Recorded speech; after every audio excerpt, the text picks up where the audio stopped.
Plano early voters are right now deciding whether they want to increase their taxes to pay for additional school funding. But you know how dangerous assuming can be. You've heard the story. That is what the county taxman in Plano is actually doing, because the proposed tax increase is already on this month's tax bill. Fox 4's Melissa Cutler has our story.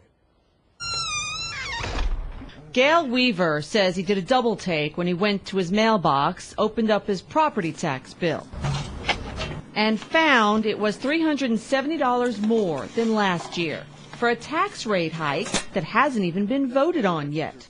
Why have an election to approve a tax increase if the tax increase is already in effect? On November 5th, Plano will hold a tax ratification election to allow voters to adjust their tax rates and fund schools.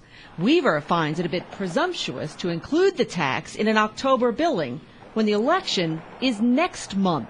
Yeah, I think it was real cocky of them. Collin County Tax Assessor Kenneth Maughan says the move to put the increase in the bill before the vote was done was to save money. He says in the last 29 years, only once have Plano residents voted against a school district tax increase. So he plays the odds and puts the increase in the bills up front. If the tax fails, he'll send out a statement explaining the refund checks. But if it succeeds, like he expects, he can save taxpayers hundreds of thousands. I do this because it will cost in excess of $400,000 to mail tax statements in November. That makes sense to Weaver. However, that doesn't mean it's case closed.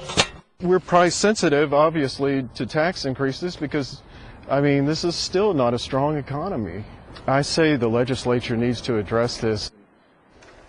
All right, Melissa Cutler, it's confusing to a lot of people. I live in Plano. That was a surprise to me.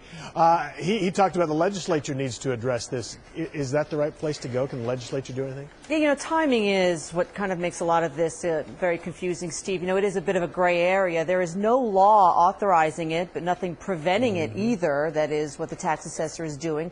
What residents can do, however, if they want, is to wait until after the outcome of that election, which is on November the 5th.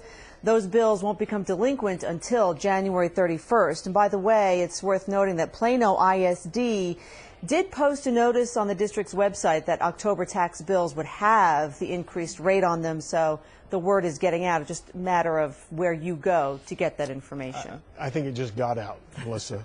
Nice job. Thanks.